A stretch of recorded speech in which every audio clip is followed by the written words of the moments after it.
We are 22West Radio. 22West Radio is 22westmedia.com at 88.1 FM, KKJZ HD3, Long Beach, Los Angeles. Ladies and gentlemen, boys and girls, children of all ages, and now, our World Broadcasting Tag Team Champions of the World and a Cruiserweight Champion.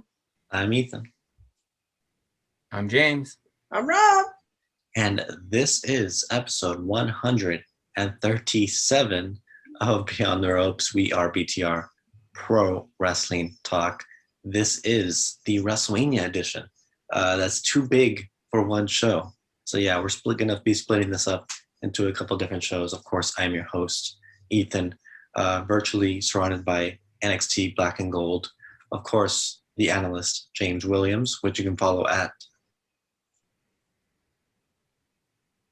W Reporter. I was shook because you didn't mention yours first. That's right, I didn't. But we're going to go to Rob next, and you can follow Rob at Rob Flores Media. That's right, our producer there. And of course, you can follow me at EthanEvry95 on Twitter, and only Twitter. It's the only place you're going to find me. You're not going to find me anywhere else. I was tweeting a lot last week, but anyways. You can also follow the show at Real BTR Radio on Twitter and Facebook.com/Beyond the Ropes. And of course, YouTube. Just search up Beyond the Ropes and you'll find over 130 episodes currently uploaded there. Hope you're staying safe. We are, of course, doing this virtually. And hopefully very soon we'll be back together again. And looking forward to that. But let's talk about it. Let's start with Peacock. Because I got myself the Peacock app. I signed up and I love Peacock. James, do you like Peacock?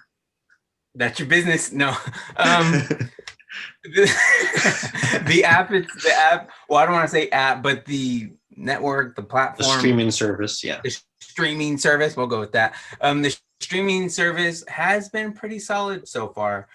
I did get the, $5.99, $4.99 offer. I don't know. I didn't really look at the price, but I did get the lower tier of $4.99. So I do get some commercials.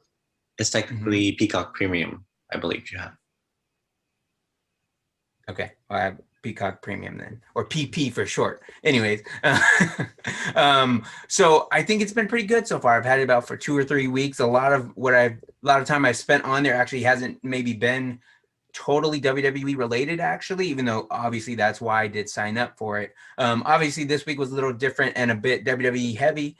But I did kind of I'm liking it so far. So just a few things. We're kind of going to be talking about the Hall of Fame here in a minute. The Hall of Fame was very nice, actually. I was with when it did come to Peacock, because there were no ads at all. I watched the replay. I didn't watch it live, but I was very satisfied with the replay, not having any sort of commercials really thrown in there. There were some, as we would say in newspapers or the newspaper industry, in-house ads. Whatever they call them for radio, I'm not entirely sure, but or even for TV for that matter. But in-house ads is what I'll call them. So they're doing promotions obviously for WrestleMania. In between each commercial segment or each Hall of Fame speech, it's more or less a commercial for a specific match. So I thought that was very nice, especially obviously, looking forward to what is coming on later in the week, which would be WrestleMania. So I've been very happy with that. Another thing that I think has been very, very, very nice with the Peacock streaming service is I guess what we're calling it. There's been times where I'm on my phone or I'm watching on the computer and then I'll switch to the phone. And that has been very, very, very smooth and very seamless. I guess that I think that's the word. Where I literally I can just pause it on the computer and go to my phone, open the app, press on that program, and it will just continue right where I was. And it will give me the option at the top if I want to continue resuming as I am from where I last left off, or if I want to just go ahead and start from the beginning. So I thought that was great as someone who was watching the replay of the Hall of Fame and watching part of it on the computer, getting ready to wind down for the night and deciding to just watch the rest of the show on my phone. And it was very easy. So I was more than happy about that. All things considered, there were some button pressing you had to do with the network, especially with that, even though at the end of the day it was pretty simple and pretty easy going with resuming where you last left off. Was there anything else I had for the show? No ads. Oh, well, we'll be talking a little bit about NXT later, just so we can stick to the matches later on. For night one, for example, I did notice where it was streaming live on Peacock, but it was also on the USA Network like it normally would be. And one thing I did love about it, Ethan, did you watch it on Peacock or did you watch it on the USA Network?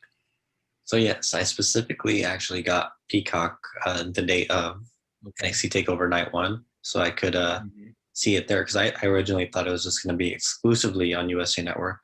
Okay. But then when I found out it was going to be on the streaming service with no commercials, I was like, well, I got to watch Takeover with no commercials. So did they advertise it that way?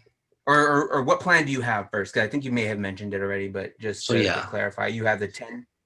Or what do you have, $10.99 or $5.99 or whatever the prices are? So to be clear, we're not sponsored by Peacock or anything, as I know we're talking about. Not sponsoring here on the show, but just for clarification for the folks at home. Yes. So there are 3 tiers. There's a free tier, which actually you can get Peacock, but it does not feature any WWE content. There's the $4.99 tier, which is Peacock Premium, which I believe James has. And then there's the $9.99 tier, which is Peacock Premium Plus, which basically features no ads and then also gives you the option to watch content offline. So there's that. So basically I have the highest tier. It's the same price as the network was, so I just figured to go that way. And I don't want to see any ads. And yeah, I mean, there was some in-house stuff, like you mentioned, like WWE promoting stuff. But when they went to commercial, they mentioned, I think like the screen went black for a second, but then they came back to air. And it was mainly for the USA, for the audience there. So it was like there were I think that's something that they will maybe continue to work on if this is something they continue to do.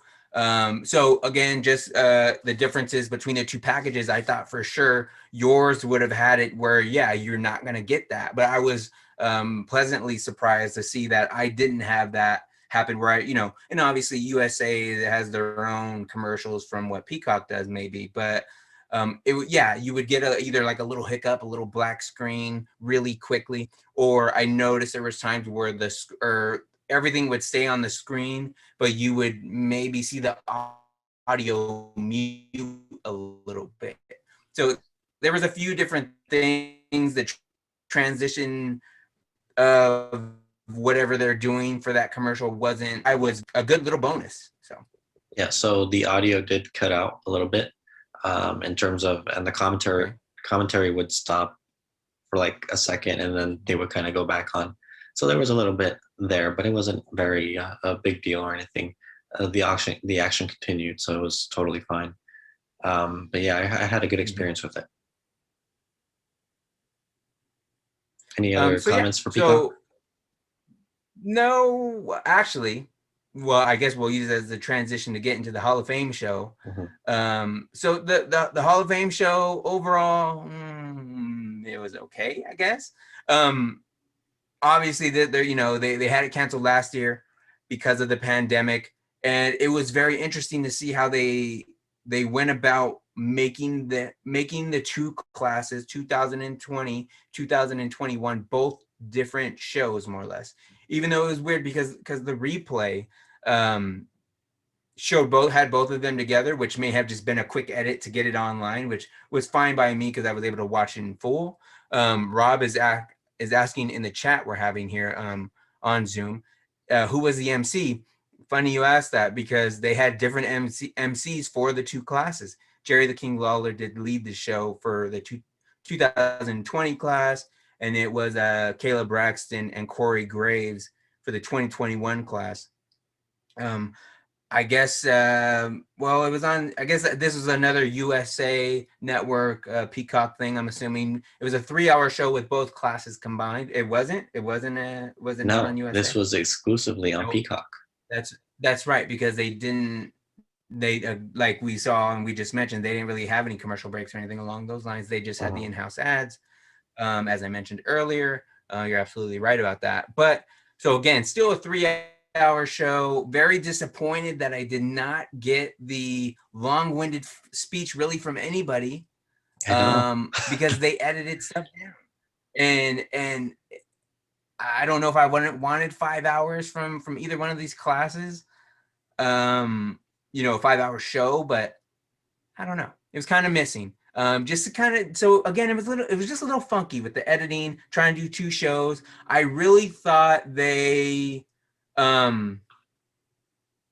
made it a point to make like the staging or the camera work.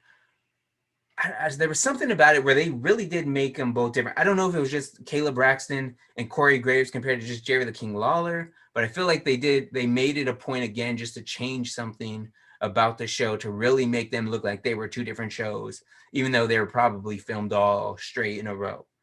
Again, the editing was a little funky. They were doing these. Go ahead. I believe they were shot in different days. Okay, interesting. Yeah. I can see that.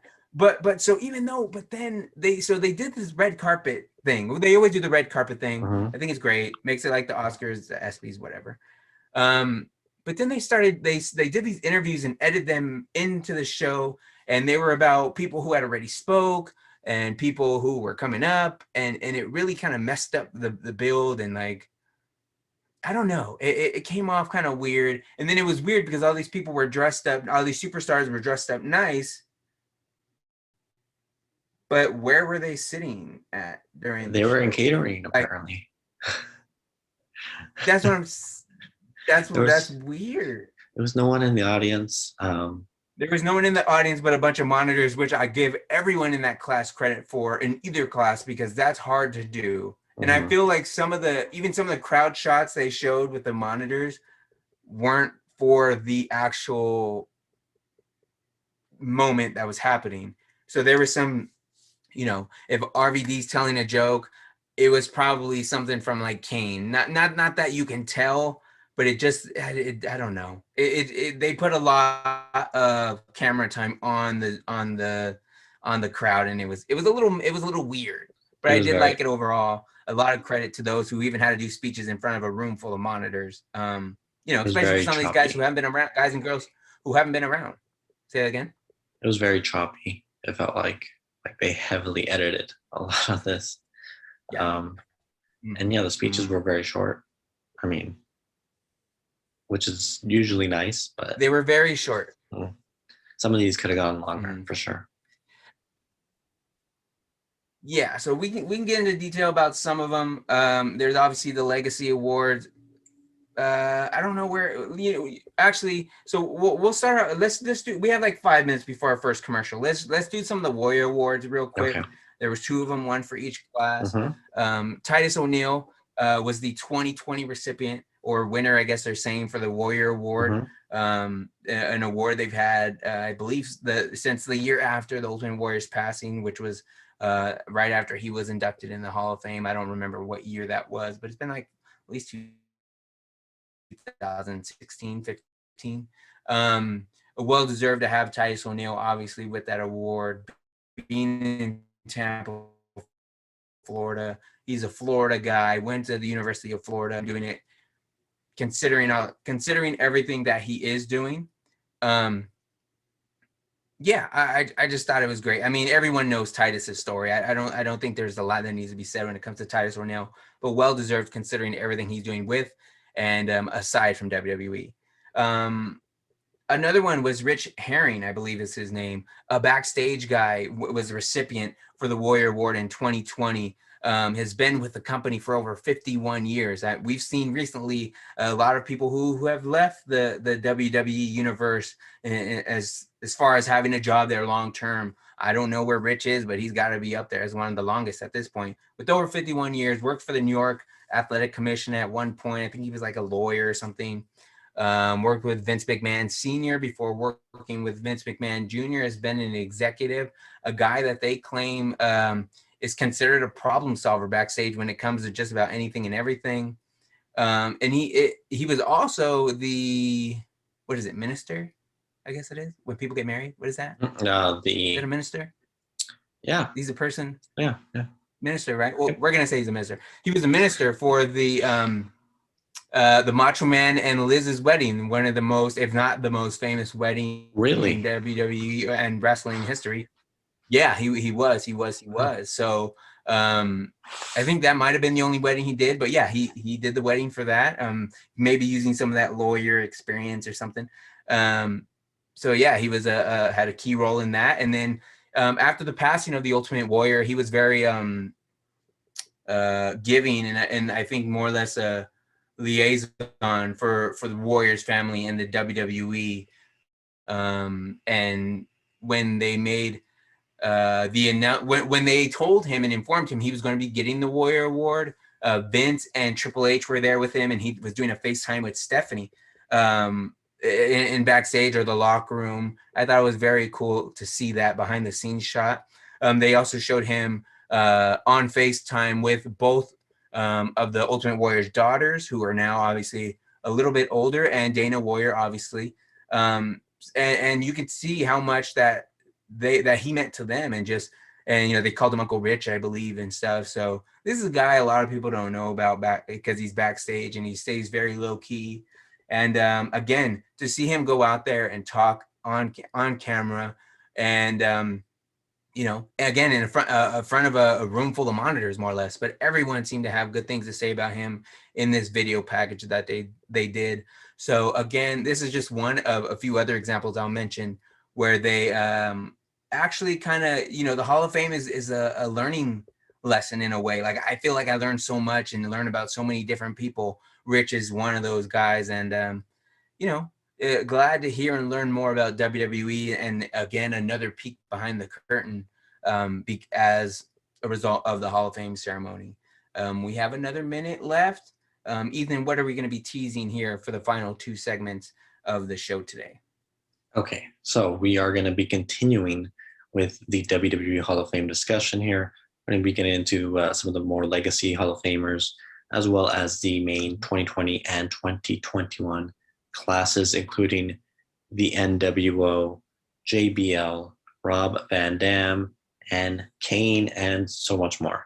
Of course, we are going to talk about one of the big events that happened this past week. Of course, this is once again a special two-part edition of our special WrestleMania Beyond the Ropes Super Packed show. We are talking about NXT TakeOver Stand and Deliver Night 1, and boy, did it deliver. And we're going to be discussing, of course, our predictions, who got it right, who got it wrong, and everything in between. All that and more right here on episode 137 of Beyond the Ropes. We are BTR, Pro Wrestling Talk. We are 22S Radio. 22S Radio is 22smedia.com and 88.1 FM, KKJZ HD3, Long Beach, Los Angeles. Welcome back to episode 137 of Beyond the Ropes. We are BTR Pro Wrestling Talk. I'm your host, Ethan, currently recording from an undisclosed location. Of course, you can follow me on Twitter at EthanMB95. You can follow Beyond the Ropes on Twitter at RealBTR Radio. You can follow also on Facebook, facebook.com/Beyond the Ropes. And of course, YouTube. Just search up Beyond the Ropes. As always, I am joined alongside the analyst, James Williams, and you can find him at... You can find me at JHW Reporter. And you can follow Rob, our producer, at... Rob Flores Media. There you go. We were just getting into the discussion of the WWE Hall of Fame. Of course, James ran through the two Warrior Awards recipients of 2021 and 2020. And now we're going to get into some of the legacy Hall of Fame members of the last 2 years. Mm-hmm. Yeah, so just getting into the legacy Hall of Fame guys, I kind of always, or guys and girls for that matter, I always kind of look forward to this segment, much like I do with the not the ESPYs, or well, yeah, the ESPYs too, the ESPYs, the Oscars, the Emmys, where they kind of do like more or less a memorandum. I guess it's a little bit different, but with the legacy Hall of Fame is an opportunity to get some of the past wrestlers and behind the scenes people that I actually didn't realize that until this year, but a lot of what is done here are those who have passed away. And maybe there's, not really any close family member or anything to go ahead and induct them, or WWE just, you know, they're trying to get people in while kind of still producing the show, however you want to look at it. But they did have a good class, especially for 2020, getting Ray Stevens in.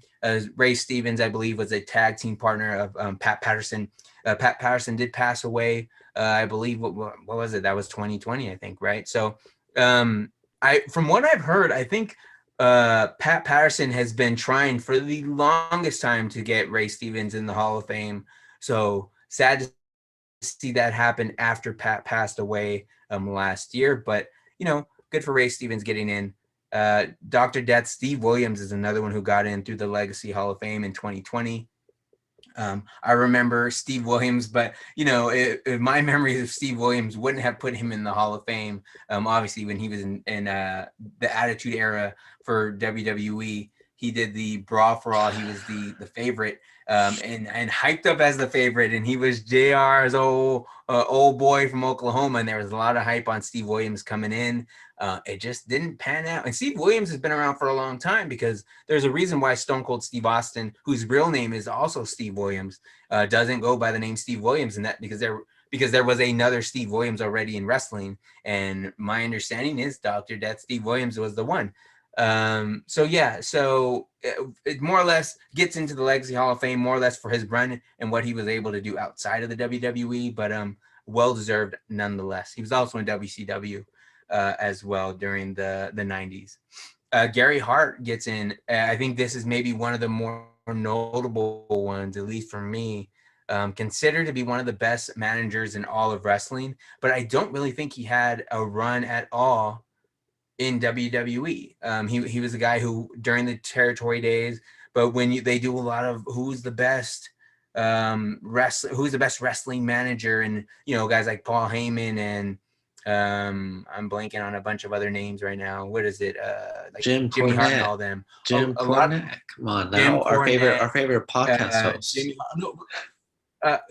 He's your favorite. No, but a lot of the managers that many would consider the best, we'll look at Gary Hart as the best. Obviously, no relation to my favorite wrestler Bret Hart, but well deserved nonetheless. Brickhouse Brown, another guy who gets into the Hall of Fame, an African American wrestler who worked for many Southern promotions throughout the 80s and 90s. He mostly worked as a heel, and unfortunately passed away not too long. I remember, I think the first time I really heard of Brickhouse Brown was when he passed away, and that was in 2018 after a battle with cancer. Baron Michel Leone was a gentleman I was not very familiar with, but he looks like worked a lot of the LA territories maybe back in the day. Died at the age of 79 in 1988 from an auto accident. But I do remember them showing highlights, or when they did the video package, they showed some wrestling cards, and they were based out of like Huntington Beach and I think like LA or something. So he worked with Luthez, right? Worked with Luthez. Yeah, he was one of the more notable heels during the early TV wrestling days. So that was interesting to learn about. Like I said, the Hall of Fame provides an opportunity to learn about some of the wrestling history from the past, and that was one I didn't know about. So going ahead to the legacy class of 2021, Dick the Bruiser's a name I had heard before, and was known, not only as a wrestler, but for what he did as a promoter. I believe he worked as a promoter for over 25 years. Pez Watley was considered a strong man and an entertainer, much like Big E is in this generation today. He worked with the likes of Ric Flair. I believe I saw where he appeared on an episode of WCW Thunder, I believe. So it was kind of interesting because I had never heard of him before. But when you see him on like a Thunder or something, you maybe just, I remember I can see myself thinking as a kid, who's this guy? Or maybe he's like without knowing the word jobber back then, maybe he's a jobber. But then, you don't realize that they had this whole long career prior to that where, they were obviously Hall of Fame worthy. Ethel Johnson was an African-American female wrestler. I believe the first African-American or Black female wrestler. One thing they credited her with during the video standing dropkick, which I thought was kind of an interesting fact, but at least for females, I believe. So interesting fact, but I found that to be very interesting. Paul Bosch was another one. I believe he was the last one from this class. Another guy I'd heard of before, mainly a commentator, a backstage interview guy, but also worked behind the scenes as a promoter and making Houston wrestling one of the more notable territories from back in the day, and one that is still talked about by guys like Stone Cold Steve Austin and so many others who have came out of that area. So special congratulations to them and their families. Well deserved. Obviously, a lot of these guys and girls probably deserve their own moment, much like we see, and we'll talk about with the rest of this class and a lot of the Hall of Famers from the past. But it's just good to see a lot of these guys and girls get in. So that's it. Well, we'll get into the actual classes here for 2020 and 2021. Ethan, what was maybe one in particular that stood out to you from the 2020 class from the show? So it started off with JBL, of course, and something I noted, or he noted basically, he gave a lot of credit to Eddie Guerrero, which was nice because they obviously had an iconic feud in the early 2000s. So it was nice seeing him kind of reminisce there a little bit. And then we kind of moved on. I mean, you want to talk about JBL if you want. Yeah, just again, just JBL. I mean, it's funny when you think about it, and it's weird. This was the one, and especially with guys like Kane, who we'll talk about a little bit later, who you remember when they debuted, you remember when they first showed up on your screen, and you're just like, whoa, like these guys that I grew up watching or remember first starting out, at least in the WWE for their career, are starting to get into the Hall of Fame. JBL was one of those guys. I remember him as a blackjack. I remember having an action figure of him as a blackjack and not realizing it until maybe 10 or 15 years after the fact that the action figure that is a cowboy that I had no idea who it was actually Bradshaw with dirty blonde hair. And I'm like, oh, okay. I didn't know that was Bradshaw. But so Bradshaw's been around a lot longer than I thought. But yeah, to see him in APA, to see him in as JBL, I remember that feud with Eddie Guerrero and JBL, and I didn't realize how big of a feud or how notable of a feud it was at the time. But now looking back at it, yeah, I mean, when you're trying to get JBL to be from that mid-card status more or less into that main event role and win the championships that he did, Eddie Guerrero was really that first feud as JBL to kind of kick that off for JBL. So nice to see JBL get in. Very say what you will about the end of his speech, where he did mention some of the backstage talk that has kind of followed him throughout the last couple of years, where he's maybe been considered a bully or someone who's had some people quit the business or company because they weren't very fond of JBL. But JBL left no room for an apology during his speech and made that very clear. Also, would not want to miss giving him credit for what he's done for Tribute to the Troops and creating that concept. And I thought it was crazy that they said that the Tribute for the Troops has been going on every year for the last 20 years. And I think I remember the first one. And I didn't know we were that far into the Tribute for the Troop in the years of that. So just crazy again, like I said, to see some of these guys. Who else stood out to you, Ethan? Well, of course, I mean, I don't want to jump too far ahead, but NWO, of course, who headlined the 2020 class. We had Nash, Hall, Hogan, and Six inducted. And I liked seeing Hogan with that title. He brought the original NWO title back, so there was that. Yeah, I thought that was a good point too. Like, so one thing I did like about it was that they kept their speeches short, which I think the WWE Hall of Fame ceremonies have been good with when it comes to groups. They give everyone a couple minutes, but not too long. So one thing again that was interesting and I thought was good, especially as someone who has complained about all of these guys already having a ring, being on stage, having their moment already, is that they all kind of maybe worked their speeches a little bit differently, where Hogan kind of took a heel promo to his speech. You kind of had X-Pac maybe thanking Hogan and stuff like that. Obviously, he didn't do that during the DX one. So I thought it was a little interesting. But good to see all those guys on there. A little side note, when it comes to the NWO, Ethan, I don't know if you noticed, and I don't know why they did this on purpose, if they did this on purpose, if it was editing. I don't know what the situation was here, but I don't think it was a coincidence that they showed backstage interviews with the same, I don't know who the interviewee's name was. He's not the new guy, but he's like from Australia or Scotland or something. But he asked Kofi Kingston and Xavier Woods, like, first question, oh, what do you think about the NWO going in? And Kofi was very quick to say, oh, good for them, whatever. And what do you think about? And he changed it very quick. Obviously, the New Day has been very outspoken about Hulk Hogan and some of his word choice over the last couple of years. So I thought that was very interesting. MVP also kind of did the same. Maybe he wasn't as he didn't look like he was forcing like a turn in conversation like Kofi did. But even MVP was kind of asked about the NWO, and he said, if there's three letters I care about, it's the NWO, or it's the MVP, and then he rattled off some other stuff, obviously. But it was interesting to see some of the current African-American superstars kind of not shy away, but not want to give the light of day, I guess you can say, to Hulk Hogan as part of the NWO there, considering some of his recent actions over the years.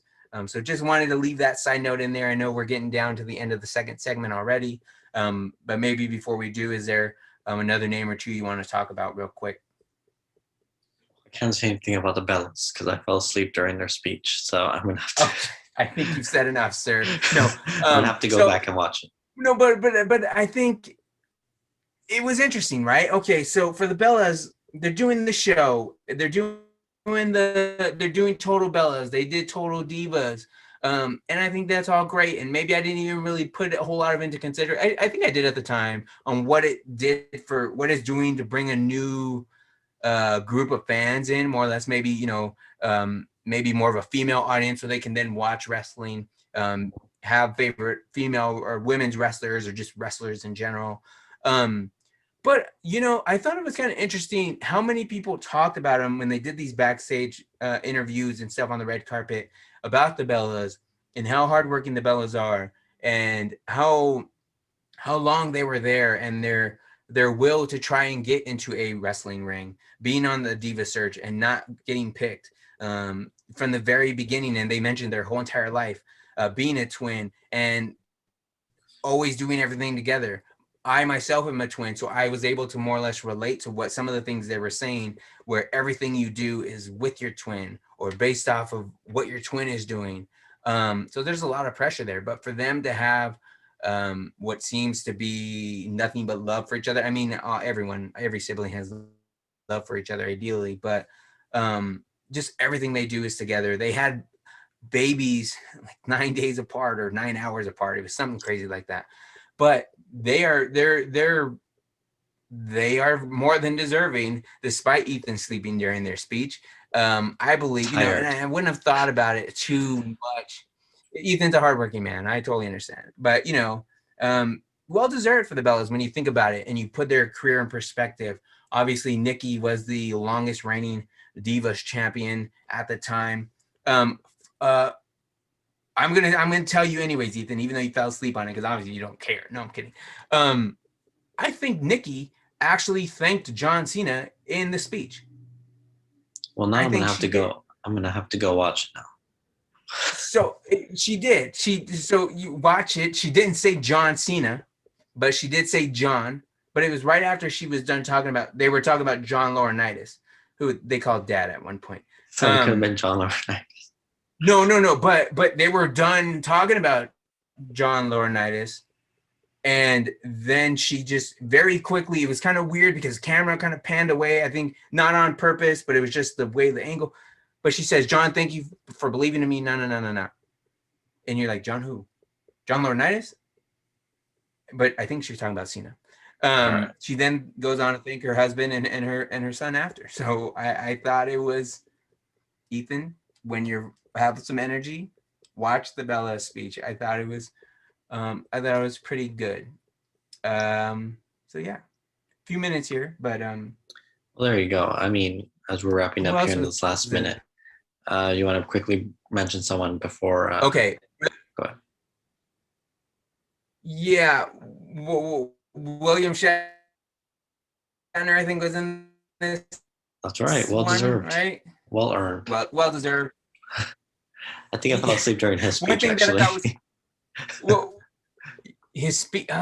Okay, I'm sorry. We got like a minute left, but no, did no one tell him what the occasion was? Like, his wardrobe wasn't up to speed, I think, for Isn't a he Hall of 90 Famer. years? Isn't he like 80 or 90 years old? I saw something that said he was like 90 years old, and I'm just like, I don't know. But well deserved. Had been on wrestling multiple times. It had a very funny bit with theme songs or entrance songs that I thought was great. Especially the Rey Mysterio one, Booyaka, Booyaka. How many times? It was so interesting to hear how many ways you could say Booyaka.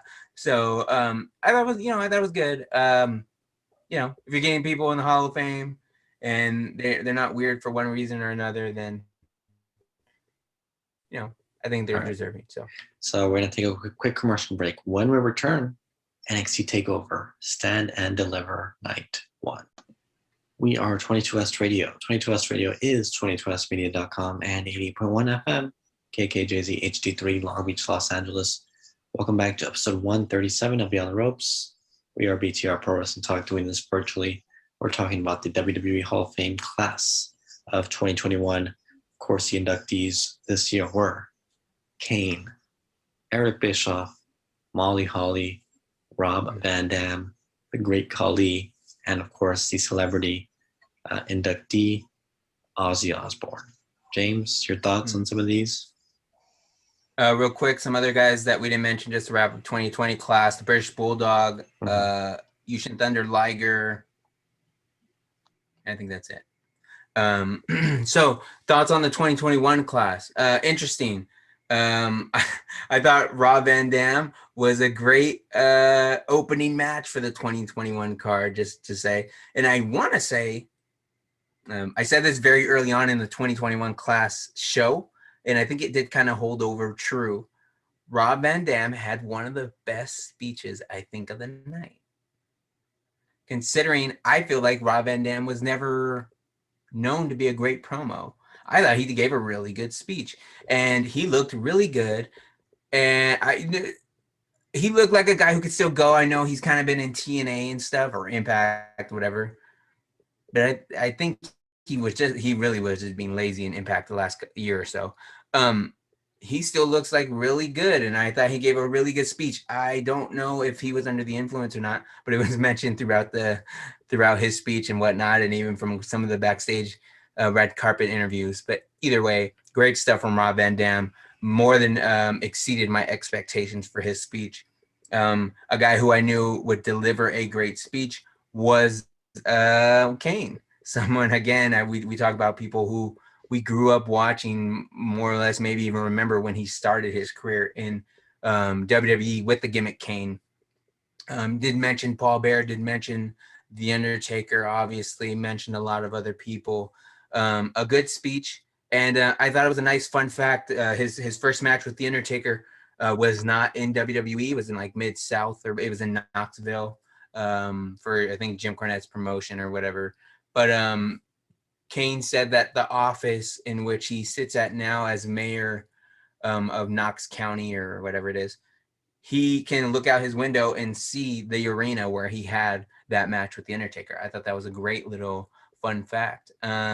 So yeah, some great guys. I thought the Molly Holly speech was interesting. I was telling Ethan about that. He still needs to watch it. I think the editing did not do Molly Holly justice in this show, considering how hyped up a lot of superstars of today's generation were to see her inducted.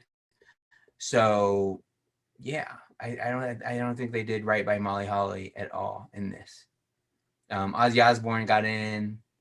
There was Rob wants to know if there was a Mighty Molly reference. There was. I mean, that was in there. I don't know. It was weird. It was weird. Yeah. Go on. It was a good show, good class. A lot of names to get through, but well deserved. Highly recommend watching this show for what it was. NXT's Takeover Stand and Deliver Night 1 did just that. It delivered 100%.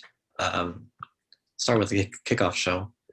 We did not give predictions for the kickoff show because it was kind of announced later, and I figured it's just a kickoff. We don't need it.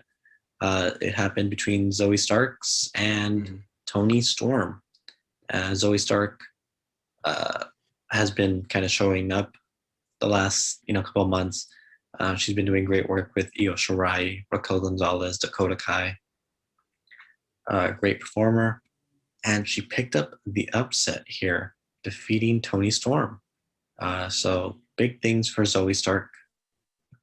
The show, of course, which was simulcast on Peacock and USA Network, kicked off with Pete Dunne versus Kushida, which was a match added later on. We did give our predictions.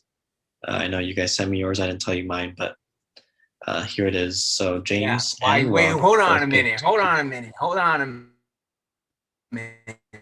I'm just realizing that now, and I think you're cheating. No, I didn't. Who did you pick? I picked Pete Dunne. You cheater. No, but you guys did pick Kushida, and this was a great. I don't. You're like, whatever. I'll give it to you.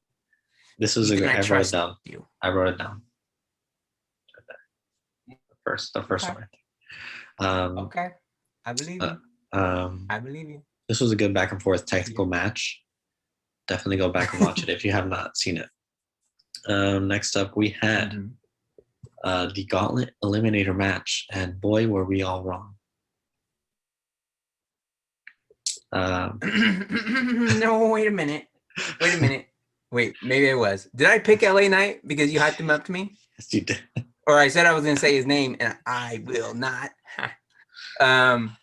So I was very happy and wasn't interested in the way this match played out. He was actually the second guy out. Me too. So it started off with Leon Ruff and Isaiah Swerve Scott. After he ambushed Ruff. They obviously have a few ongoing feud. Next up, we had it was Bronson Reed, actually. Of course, he added some colossal mass to this match. I will say, before I continue, before I forget, there was a crowd in NXT for the first time in a long time. They had probably 100 people there at least. Was there an actual crowd or not? Yeah, they had people sitting behind. And just not to sidetrack any further, but I guess not to sidetrack. I guess maybe I'm a little bit. But while we're on the crowd, I think it is worth mentioning that I thought when I watched the Kushida and Dunne match, I kind of thought it was a steel cage match just because of the way the crowd looked. They had him behind glass, and there was some sort of cage on the top. I thought they were having a cage match, and I was like, oh, okay. And then I realized that they weren't. So interesting, but I did notice the crowd after a while with them being there. Yeah, so getting back to Gauntlet match, the fourth person was Cameron Grimes. Number 5 was Dexter Lumis. And of course, the last entry was, say it, James. No, he didn't win. L.A. Knight. Of course, the first elimination. That's the first match that I've watched, and he did nothing for me. He was great. You didn't see what he did? The moves he did? You weren't impressed. He was quite impressive. No. Did you not see the leap to the top rope that he did? Might have been looking away. Okay, well, you're missing out. He, of course... He's missing out, too, on a title opportunity. Well, apparently a couple people are. Leon Ruff was eliminated by Swerve Scott. Next elimination was actually by LA Knight. He got an elimination, eliminating my pick and Rob's pick, Dexter Lumis, in a roll-up. Of course, he got a little cocky. and got eliminated by everyone else. It took 3 men to eliminate him, by the way. Okay, buddy. You saw that, right? You saw that, didn't you? I did see it. Looks So- like we are going to get some sort of feud, maybe, or is it a continuation of a feud That's a between new Dexter feud. Loomis and New feud. Yep. Okay. And then we had Cameron Grimes eliminated with some sketchy tactics Is that from my pick? Swerve Scott. No, your pick was Knight, remember? Yep. Um, I did and pick it, then okay. I changed at the last minute because I wanted Grimes, I think. and then Bronson Reed came back, showing why he is the colossal Bronson Reed, and became the #1 contender for Night 2's North American title match. So, of course, we're going to talk about Night 2 on next week's episode. But yeah, he picked up the victory in Night 1. So, kind of a surprise for, I think, all of us. So am I 0-2 on these predictions? Yeah. Yes, you are. Yes. It's just a warm up. It's just All right. warm ups. The third match was for the NXT UK Championship, and this may be the match of the weekend. It was, of course, champion Walter, who has had the title for over 700 days, taking on Tommaso Ciampa. Of course, James and I predicted Walter would retain. Rob wanted to see a new champion, but that's not what he got. Early on in the match, Walter ended up going for a chop on Ciampa on the announce table, and actually broke the wooden announce table in half, the cover. And he was actually, I think he actually legit hurt his hand because he was unable to use it for the rest of the show, which is crazy. Of course, that was an interesting way to finish the match, which was with a chop. But Walter has proven he can win with anything. I mean, he's won with the power bomb, a splash, clothesline, and now a chop. Those devastating chops. So he picked up the victory, and yeah, he's looking like a dominant champion. I thought it was good to see, at least for me, Walter on I mean, I know he was on UK, whatever he was. There's ways you can find and watch Walter content, but I was not really watching UK, and so to see Walter on this platform against a guy who, for me, has a history or you know, some sort of a steam and a reputation in NXT, to see Walter get a win over a guy like Ciampa, I think will do a lot for Walter, especially for people who aren't very big on the UK stuff, just the timing of when it's on and all that. It was good to see Walter. Good to see a Walter match, and yeah, it was good. I thought Ciampa put up maybe a little bit bigger of a fight than I would have thought, just because I could have very easily seen this being a one-sided Walter domination match. So it was a definite back and forth. Good stuff. Really good match. People are maybe already hyping it as the match of the week. Of course, we'll talk about more matches next episode and all that, but it does set the bar high, though. It does. It did, for sure. Next up, we had, for the vacated NXT Tag Team Championships, MSK, Grizzled Young Veterans, and Legado del Fantasma. We all went 3 different directions here. And I was right. James had Grizzled Young Veterans. Rob had Legado. And of course, I had MSK, throwing it up. Oh, here. No, you didn't. Oh. Yes, I did. It's right here. It's right here. Right there. You see it right there. Right in the end, the corner. Yeah. Whatever. No, I mean, this is a phenomenal tag team match. I don't know what else to say. A lot of action. James, your thoughts? Yeah, I was just kind of in and out on this match a little bit. It's always kind of hard to follow a match where you got, 8 guys going around in the ring. It's kind of hard to follow sometimes, but I'm not surprised MSK won. That's MSK, right?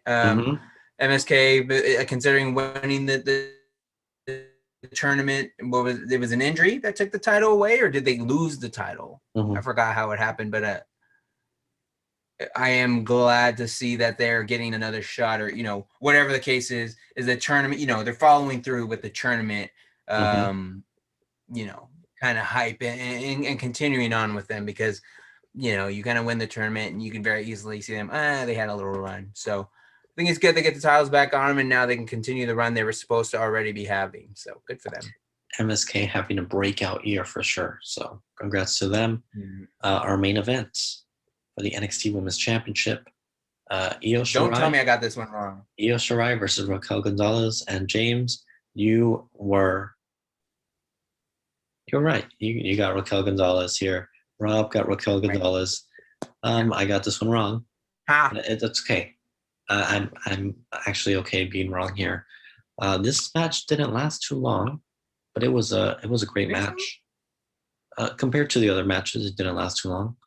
Io Shirai with the spot of the possibly week. We'll talk more about it next week. But jumping off that skull onto Raquel, but ended up getting a clothesline for her troubles, I believe, right? And then getting a power bomb to lose that title over a 300-day run. Congrats to Raquel Gonzalez.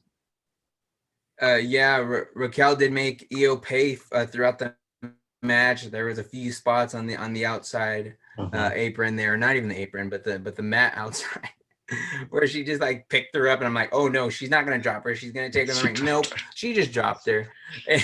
She dropped her on her back or whatever. She probably bumped her head too, but Io, put in some work and good run. Some things come to an end. I think I mentioned when we made the predictions for this, it's on the bigger shows like this where you do have to kind of have a few title changes and things like that, especially after longer runs to freshen things up a little bit. Obviously, we didn't see Walter lose it with his longer run earlier in the night. So we do see one long run end with Io dropping the title here to Raquel Gonzalez.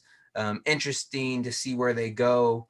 I believe Dakota Kai did not interfere in this match at all, right? She got kicked out in the beginning. She did interfere. She got kicked out in the beginning, which works for me. Maybe do we see Raquel at some point maybe become the babyface, and we see Dakota Kai maybe as a challenger.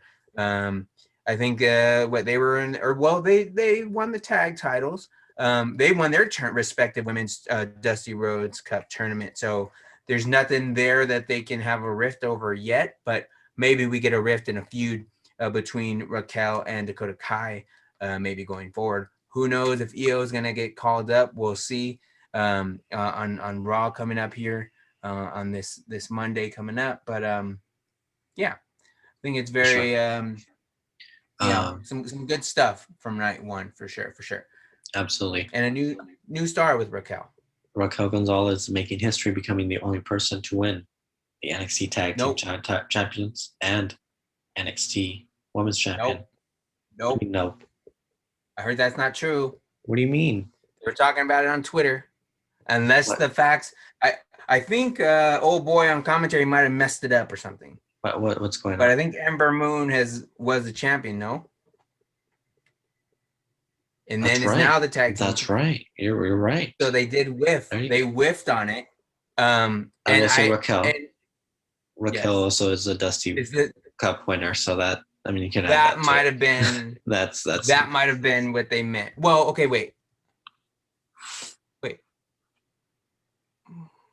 Yeah. How did that work? Wait. So did they win the? No, they won the Dusty Cup first. Tag titles for the tournament, or they won the tournament and then was it the next night they gave them the titles? Yeah, it was the titles they got it later on. Okay, so I don't think that's right either. Maybe if she was the first Dusty Cup. No, that's right. The first women's. Yes, that's right. She's the only one with Dakota Kai. So. She made history nonetheless. Yeah, there was a first Dusty Cup. There was no. I don't know why I was thinking that Nia Jax was in a Dusty Rhodes Cup. Nope. Okay. All right. So maybe that's what they meant on the show, but that's not what they said. So yeah. Another news, another debut happening on Tuesday's edition of NXT. Of course, that's right. We are getting Frankie Monet.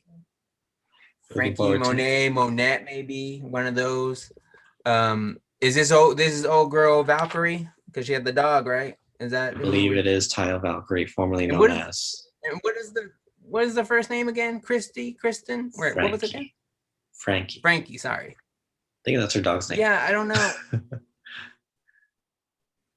That you think that's her dog's name? I think so, but that she's using her dog's name. Is that what you said? Yeah. Right. Okay. I don't hate it. I was just kind of wondering where Frankie came from, so maybe that answers that. But we'll see. We'll see what happens. There's just so much to get to. Obviously, as we mentioned, we will have to get to a whole nother Night 2 show just on what this super show. Mm-hmm. Let's talk about what's going to happen. Go ahead. I just wanted to talk about AEW really quick and what they tried to do in order to kind of combat what we saw with at least the first night of NXT's takeover. We were up here, now we're going down here, James. Come on. You're killing that. Well, I just gotta, I'm a man of the people. I gotta cover all the bases. Mike Tyson appears again on AEW. You also had a match where you had Kenny Omega and the Good Brothers going in a three. What do they call them now? The 6-man tag against the Young Bucks and Moxley. So I thought that was interesting. So yeah, that was just something worth noting from AEW. Don't want to leave AEW out. Go ahead. What did you have in the final minute here to close out the show? The Chris Jericho. Chris Jericho's on Austin's podcast there. We're out of time, so we're not going to be able to discuss it, but we'll maybe talk about it more next episode. It is a 2-part episode, so of course we are going to be talking about. Oh, it is a 2-part. We're going to be talking about WrestleMania. We're going to finish talking about night 2 of NXT TakeOver. We're going to talk about the Jericho Austin podcast. And all that and more on Beyond the Ropes. And until next time, this episode has been too sweet.